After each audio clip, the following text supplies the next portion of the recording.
आसंतु शुणिबा रवींद्र नारायण मिश्रंकर एक अति परिचित गल्प आकाशदीप।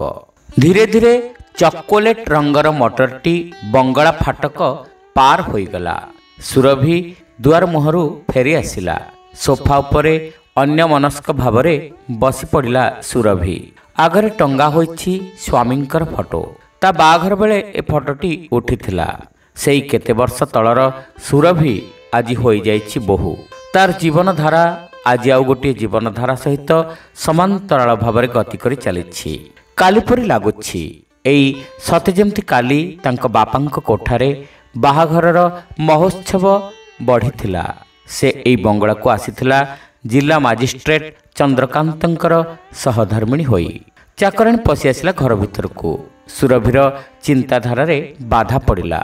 धीरे धीरे से कहला, माँ बाबू जो लंच रे चढ़ी बन्या देखा जाइथिले से लंच रो ड्राइवर तुमको कहीं देखा चाहूँगी माँ, से बाहर अपेक्षा करिछि। विरक्त होई उठिला सुरभि। प्रतिदिन चपरासी ठारू आरंभ करी कचेरी बड़ बड़ हाकिम पर्यंत सबुदिने तार सरलतार सुजोग उंडी बंगला को दौड़ी आसंती। आउ पाइथिबा दंडरू टिके रिहाती पाइबाकू ता पाखरे केते अनुनय विनय करंती। सुरभिर सरल हृदयटी दयारे तरली जाए। से चंद्रकांतंको अनुरोध करी एमानकू रक्षा करे। गोटिए अधे हेले अलगा कथा। प्रतिदिन एइथिरु गुडिए रफा करी करी सुरभि विरक्त होई पड़िलाणी। गस्तर जाइथिला बेले बोधहुए कर्तव्य रे अवहेला करथिबो। आउ तार प्रतिकार पाई स्वामी दंड विधान करथिबे। सेइथिरु टिके रिहाती पाइबा पई से दौड़ी आस्तिबो। चिड़ी उठी सुरभि कहिदेला, जा कहिदेबु, मोर एखिनी सुनिबाकू बेळ नाही। फेरीगला चाकराणी। सुरभि टिके शांति रे निश्वास मारिला। अलस आखि तार मुदी होई आसुथिला। चंद्रकांतंक अनुपस्थिति ताकू भीषण आघात दिए। एई ऑफिस बेलटा भितरे माँ किए चमकी पड़ला सुरभि। सेई चाकराणी आसीछि। कौन गोटाए कहिबा पई आसीथिले हैं भୟରେ तार पाटी फिटू नाही। सुरभि टिके नरमी गला। पचारला, कौन कहूनु? सेई लंच ड्राइवर माँ, मु ताकू मना कलारु से कहूछि जे तार किछि दरकार नाही। कौन गोटाए चिट्ठी आनिछि मां को दे चली जीवो। आश्चर्य रे चाहि रहिला सुरभि। लंच ड्राइवर ता पाखकू की चिट्ठी आनिछि? चाकराणी को चाल कही सुरभि ता पछे पछे गला। बंगला पहाच उपरे बुढ़ा ड्राइवर बसिथिला। देखु देखु उठी पड़ी मुंडियाटे पकाई छिंडा जामार पकेट भितरु से चिठीटी बाहर कला। माँ बाबूंक सांगरे धोया जगह को बढ़ी ड्यूटी जाइथिली। हरिपुर गाँव रे बाबू कैंप पकाइथिबा बेले मते जणे गाँ वाला डाकी नेला गोटे घर को। घरर 3 कांथ पड़ी जाइथाए। बढ़ी पानी रे घर तल संतेई जाइथाए। सेई घरु जणे बहु मते ए चिट्ठी देला आपन को देबा पई। मते देबा पई देला? हाँ माँ, मते पचारला तू जिला मजिस्ट्रेट घर देखिचु? मु हाँ कहिबारु से मते ए चिठीटी बढ़ाई दे कहला तांको स्त्री सुरु को ए चिठीटी दे देबो। से मते राण नियम दे कहितला ए चिठी आपन को हाथ को देबा पई। तेणु घेनी आस्थिली। रागिबेनी माँ, मते माफ करिवे। ओळगी होई बुढ़ा ड्राइवर चलीगला। संदेह जाल रे घूरी बुलिला सुरभिर मन। तरतर होई शोइबा घर भीतर को पशि आसिला सुरभि। चिठीटार शेष को चाहिला। रेणु लेखा अछि। संदेहर छाई उभे गला। स्कूल संगिनी रेणु ताहले ए चिठी देइछि। रेणु सेठाकू केमिति गला? चिठीटी को पढ़ीगला सुरभि। सुरुलो मोर स्नेह नेबो। मो कथा तोर मने थिबो कि नाही जानि पारु नाही। हेले ए चिठीटी टिके मूलरू शेष जाए पढ़िबो, तेबे जाई पूरा जानि पारिबो। स्कूल कथा तोर पूरा मने नथिले भी झापसा होई मने थिबो। मन गहनरू पूरा पोछि होई जाई नथिबो। मने थिबो क्लास रे जेउ रेणु को तू दिने न देखले पागलिनी होई जाउथिलु। मु सेई रेणु जाहाकू तोरी पाखरे बसिबाकू देई केते बड़ लोक झियंक मरम ज्वाला टाहुली टापरारू रक्षा करूथिलु। मु सेही तोर रेणु। मने थिबो तोर से दिन जते बळे शुभ्रा हातरू मुदीटी को मो हातर केउ आंगुठी को हेउछि देखिबा बोली कही मु नेई आस्थिली। आउ शुभ्रा सेते बळे कहिला, परमुदी परखिले मनर साद मेंटी जाएनी। आउ परलुगा पिंधि हाट को गले शोभा पाएनी। तोर तो निजर मुदीटी पिंधिबार शक्ति नाही। परमुदी देखि परखिबु किया रेणु? तू सेते बळे चुप रहिलु नाही। तारी मुहरे तू जवाब देलु। शुभ्रा रेणु गरीब बोली ତୁ ଜାଣି ସୁଦ୍ଧା କଟାଘାରେ ଚୂନ ଦେଉଛୁ। ମୁଦିଟିଏ ପିନ୍ଧିଲେ ହୃଦୟର ପରିବର୍ତ୍ତନ ହୋଇଯାଏ ନାହିଁ। ରେଣୁର ହୃଦୟ ଅଛି, ତୋ ଭଳି ପଥର ବସା ମୁଦି ନଥାଇପାରେ, ମାତ୍ର ତୁ ହୃଦୟହୀନା। ସେଇଦିନ ସ୍କୁଲରେ ତା ସାଙ୍ଗରେ ତୋର ମନର ମେଳ ରହିଲା ନାହିଁ। ଶୁଭ୍ରା ଆଉ ତା ଭଳିଆ କେତେ ଝିଅଙ୍କୁ ଅପମାନ ଦେଇ ମୋ ମୁହଁରେ ହସ ଖେଳାଇବାକୁ ତା ଆରଦିନ ତୁ ମୋ ହାତରେ ଠିକ୍ ସେମିତିଆ ଗୋଟିଏ ନାଲି ପଥର ବସା ମୁଦି ପିନ୍ଧାଇ ଦେଇଥିଲୁ। ସାରା ଜୀବନ ପାଇଁ ତା ସହିତ ସମ୍ପର୍କ ତୁଟାଇ ଦେଲୁ। କେବଳ ମୋରି ପାଇଁ ସିନା ତୁ ଶୁଭ୍ରା ଭଳି କେତେ ଝିଅଙ୍କ ସାଙ୍ଗ ହୋଇପାରିଲୁ ନାହିଁ। ସୁରୁ, ତୋର ମନେ ଥିବ, ତୋ ପାଇଁ ଯାହା ତୁମ ବାପା ଆଣନ୍ତି ତୁ ମୋ ପାଇଁ ବି ଅଳି କରି ଗୋଟିଏ ଗୋଟିଏ ନେଇ ଆସୁ। ଖେଳ ଛୁଟି ବେଳେ ତୋ ପାଇଁ ଆସିଥିବା ଜଳଖିଆ ବି ସମାନ 2 ଭାଗ ହୁଏ। ମୁଁ ଯେତେ ମନା କଲେ ବି ତୁ ତୋର ଦରଦୀ କଣ୍ଠରେ କହୁ, ରେଣୁ ତୁ ମୋତେ କ'ଣ ନିଜର ବୋଲି ଭାବୁନୁ? ମୁଁ କ'ଣ ତୋର କେହି ନୁହେଁ? ତୋ ଆଖିରେ ଲୁହ ମୁଁ ସହିପାରୁ ନାହିଁ। ତୋ ଇଚ୍ଛାରେ ବାଧା ଦିଏନି। ତୋରି ପାଇଁ ମୁଣ୍ଡ କଣ୍ଟାଠୁ ଆରମ୍ଭ କରି ଶାଢ଼ୀ ପର୍ଯ୍ୟନ୍ତ ମୋର କେଉଁଥିରେ ବି ଅଭାବ ନଥାଏ। ମୋଟରେ କହିଲେ ତୁ ଯେମିତି ମୋତେ ଠିକ୍ ସେମିତି କରି ସବୁରି ଆଗରେ ଦେଖାଇବାକୁ ଚେଷ୍ଟା କରୁଥିଲୁ ତୁ। ସ୍କୁଲ ଦିନଗୁଡ଼ିକ କୌଣସି ମତେ ଗଡ଼ିଗଲା। ତାପରେ କଲେଜ ଗଲୁ ତୁ, ଆଉ ତୋର ପ୍ରାଣର ନିରିମାଖି ରେଣୁ ବାହା ହେଲା ଏଇ ହରିପୁର ସ୍କୁଲର ପ୍ରଧାନ ଶିକ୍ଷକ ସୂର୍ଯ୍ୟକାନ୍ତଙ୍କୁ। କଲେଜ ଜୀବନରେ ଧନୀପୁତ୍ର ଚନ୍ଦ୍ରକାନ୍ତଙ୍କ ଗୃହପତ୍ନୀ ହୋଇଗଲୁ ତୁ। ସେଦିନ ତୁମ ଦୁହିଁଙ୍କ ଫଟୋ ଖବରକାଗଜରେ ଦେଖିବାକୁ ପାଇଥିଲି ଲୋ ସୁରୁ। ସେଦିନ ତୋ ଫଟୋ ଦେଖି ମନେ ମନେ କେତେ ଯେ ଆନନ୍ଦ ଅନୁଭବ କରିଥିଲି ତାର ଠିକଣା ନାହିଁ। ଫଟୋରେ ତୋ ମୁହଁରେ ହସ ଉକୁଟି ଉଠୁଥିଲେ ବି ତୁ ତାକୁ କୌଣସି ମତେ ଲୁଚେଇଥିଲୁ, ନୁହେଁ? ବିବାହର 2 ବର୍ଷ ପରେ କୋଳରେ ମୋର ଗୋଟିଏ ସନ୍ତାନ ଲାଭ କଲି। ମାତ୍ର ଭାଗ୍ୟଚକ୍ର ଆଉ ସମତଳ ପଥରେ ଗଡ଼ିଲା ନାହିଁ। ଦୁଃଖର ପଥର ଭାଗ୍ୟଚକ୍ରକୁ ମୋର ଦୋହଲାଇ ଥିଲା। 3 ବର୍ଷ ନ ପୁରୁଣୁ ସେ ଅନ୍ଧ ହୋଇଗଲେ। ମଣିଷ ଜୀବନର 2ଟି ଅମୂଲ୍ୟ ସମ୍ପଦ ତାଙ୍କର ନଷ୍ଟ ହୋଇଗଲା। ଘରୋଇ ସ୍କୁଲରୁ ତାଙ୍କୁ ବିଦାୟ ନେବାକୁ ହେଲା। 4ଟି ମାସରେ ଦୁଃଖ କଷ୍ଟର ସଂସାର ଟଳି ପଡ଼ିଲା।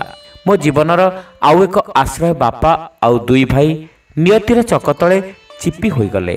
ସେ ମୋ ଅଜ୍ଞାତରେ କଟକ ଚାଲିଗଲେ ଆଖି ଭଲ କରିବା ପାଇଁ। ଦିନେ ସକାଳେ ତାଙ୍କ ଚିଠିରୁ ଜାଣିଲି ସେ ଘର ଛାଡ଼ି ଚାଲି ଯାଇଛନ୍ତି। ସେଥିରେ ଲେଖା ଅଛି, ରେଣୁଲୋ, ଆଖି 2ଟି ନଥିବାରୁ ମୁଁ ତୁମମାନଙ୍କର କୌଣସି କାମରେ ଲାଗିପାରିବି ନାହିଁ। ଆଖି ଭଲ କରିବାକୁ ମୁଁ ଯାଉଛି। ଭଲ ହେଲେ ପୁଣି ଫେରି ଆସିବି। ସୁରୁ, ମୋ କପାଳର ସିନ୍ଦୁର ଗାର ମଉଳି ପଡ଼ିଲା। କେଉଁ ଏକ ଧନୀ ଯୁବକଙ୍କ ମଟର ଚକତଳେ ଚାପି ହୋଇ ତାଙ୍କ ଜୀବନ ଦୀପ ଲିଭିଗଲା। ଆଉ ତୋ ଆଦରର ରେଣୁ ହାତରୁ ପତିବ୍ରତାର ସନ୍ତକ ସ୍ୱରୂପ କାଚଗୁଡ଼ିକ କାଢ଼ି ଦିଆଗଲା। ଆଉ ତାରି ସାଥିରେ ତୋ ଦେଇଥିବା କଙ୍କଣ ବି କଢ଼ା ହୋଇଗଲା। ଏତିକିରେ ବି ଭାଗ୍ୟର ଖେଳ ସରିଲା ନାହିଁ। ମା ଆଉ ପୁଅ କୌଣସି ମତେ ଗୁଜୁରାଣ ମେଣ୍ଟାଉଥିଲୁ ତାଙ୍କ ବାପାଙ୍କର 2 ମାଣ ନଈକୂଳ ଜମିରୁ। ଆଜିକୁ 4 ବର୍ଷ ହେବ ପରଘରେ କାମ କରି ତୋରି ସ୍ନେହର ରେଣୁ ତାର 5 ବର୍ଷର ପର ଲାଗିନଥିବା ଚଢ଼େଇ ଛୁଆକୁ ନେଇ ସଂସାର ଚଳାଉଥିଲା। ଏ ବର୍ଷର ପ୍ରଥମ ବଢ଼ିରେ ଆମ ଜମି ସବୁ ଧୋଇ ହୋଇଗଲା। ଦ୍ୱିତୀୟ ବଢ଼ିରେ ଆମର ସନ୍ତକ 2 ମାଣ ଜମି ଉପରେ ବାଲିଚର ମାଡ଼ିଗଲା ସୁରୁ। ଯାହା ଘରେ କାମ କରି ପେଟ ପୋଷୁଥିଲି ସେ ବି କିଏ କୁଆଡ଼େ ଭାସିଗଲେ। ଗାଁରେ ଆଉ ଗୋଟିଏ ବୋଲି ଘର ନାହିଁ। ମୋ କୁଡ଼ିଆର 3ଟି କାନ୍ଥ ବି ପଡ଼ିଯାଇଛି। କାଲି ମୋ ଧନ ଦୌଡ଼ି ଆସି କହିଲା, ବୋଉ ଚାହିଁଲୁ? ଛିଣ୍ଡା କନା ବଦଳରେ ତା ଦେହରେ ଦାମିକା କନାର ପୋଷାକ ଥିଲା। ମୋ ପ୍ରଶ୍ନର ଉତ୍ତରରେ ଦୁଃଖୀ ଧନ କହିଲା, ଜିଲ୍ଲା ମାଜିଷ୍ଟର ଦେଇଛନ୍ତି ବୋଉ, ସେ ଭାରି ଭଲ ଲୋକ। ମାଷ୍ଟ୍ରେ ଯେମିତି କହିଲେ ମୋର ବାପା ନାହିଁ, ଜମି ବାଲିଚର ମାଡ଼ିଯାଇଛି ବୋଲି ସେମିତି ମୋତେ ଧରି କୁଣ୍ଢେଇ ପକାଇଲେ, ଆଉ ଏ ଜାମା ପିନ୍ଧେଇ ଦେଲେ। ମାଷ୍ଟ୍ରଙ୍କଠାରୁ ମୁଁ ଭଲ ପଢ଼ୁଛି ଶୁଣି ମୋତେ ଏ ବହି ଦେଲେ। ବହି ଉପରେ ଗୁଡ଼ା ହୋଇଥିବା ଫିତା ଉପରେ ଥିବା କାଗଜରୁ ଜାଣିଲି ଚନ୍ଦ୍ରକାନ୍ତ ଆଜି ଜିଲ୍ଲା ମାଜିଷ୍ଟ୍ରେଟ। ମୋ ମନ କୁଣ୍ଢେମୁଠ ହୋଇଗଲା। ଦେଖିବାକୁ ମନ ମୋର ଉଚ୍ଛନ୍ନ ହେଲେ ବି ଏ ଛିଣ୍ଡା ପିନ୍ଧି ଅଲାଜୁକି ଭାବରେ ଯାଇପାରିଲିନି। ତାଙ୍କର ବି ବେଳ ନଥିବ ଏ ଦୁଃଖିନୀର ଦୁଃଖ ଶୁଣିବାକୁ।